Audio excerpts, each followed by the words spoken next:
Good Wednesday evening, everybody. Welcome back to another video. And tonight, I'm going to finally give you my thoughts on probably my most anticipated horror movie thus far this year. That's right, guys. I finally got a chance to see Abigail. So, I saw this Monday, and let's talk about it.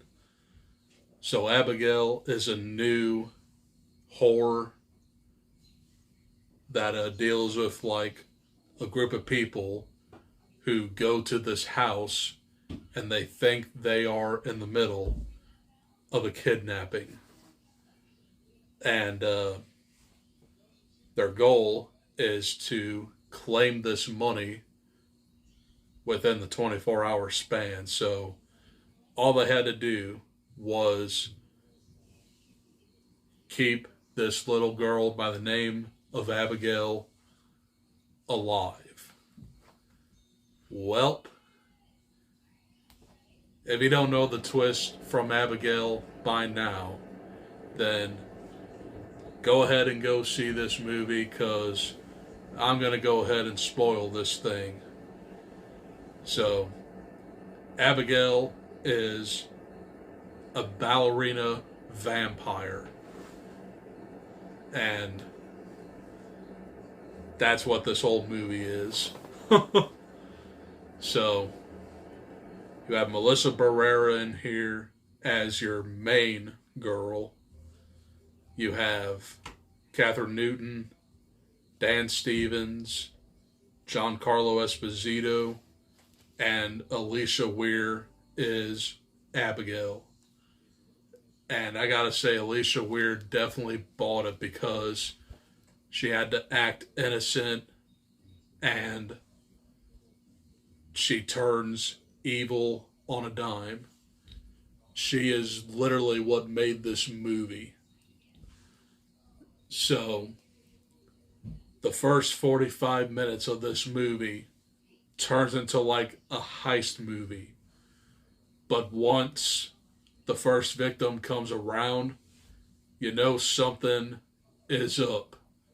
But you don't know what's up until Abigail reveals herself.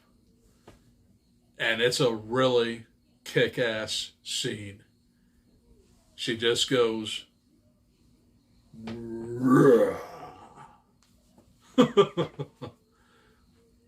and I gotta say, I freaking love this movie. It's probably one of the best vampire movies I've seen in a while.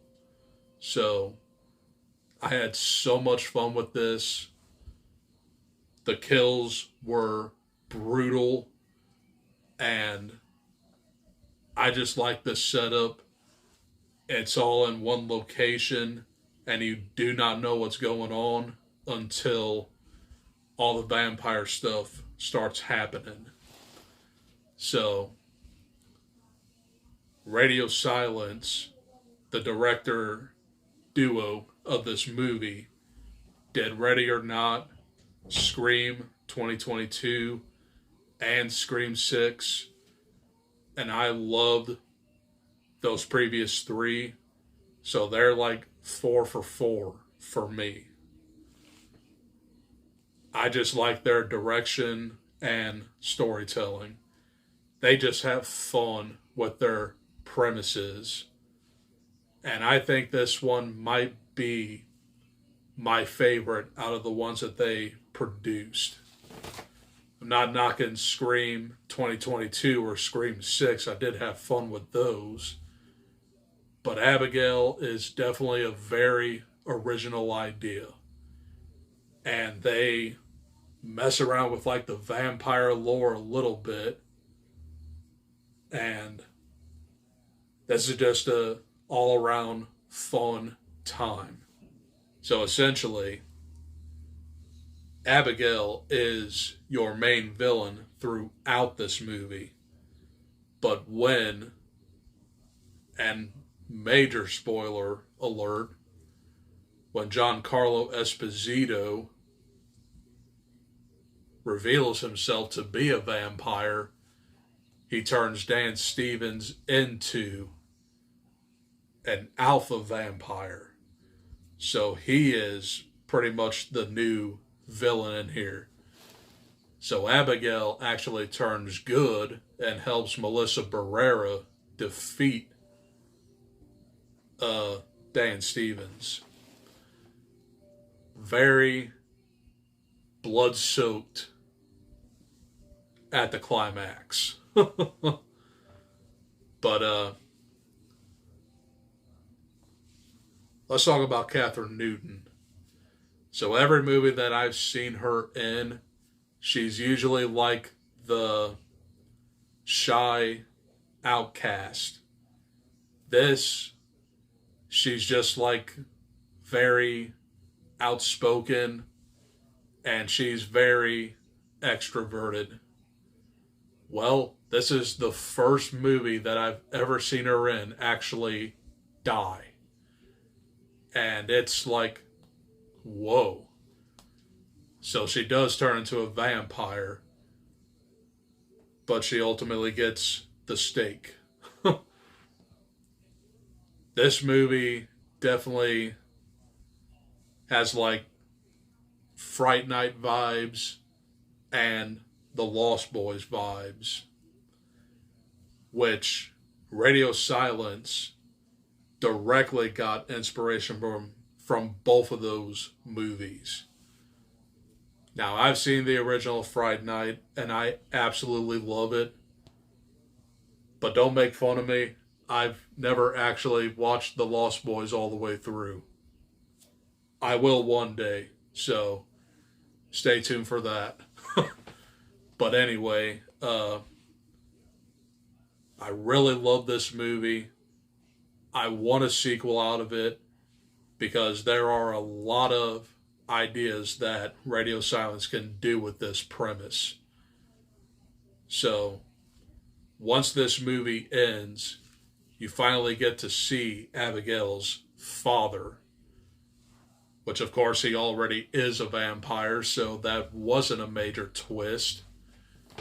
But Melissa Barrera just got out scot-free, but she was almost turned. So, probably my favorite movie of the year so far.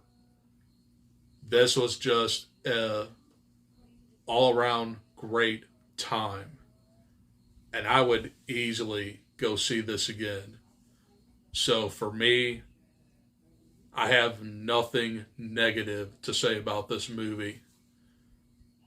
So my final grade for Abigail, this is probably going to surprise all of y'all. I'm going to give this an A+. This is the kind of vampire movie that I love. Just a vampire movie that just has fun with the premise. And what can I say? I like playing with my food. So, those are my thoughts on Abigail. I'm not going to like pirouette out of here or anything like that, but that's all I got for this video.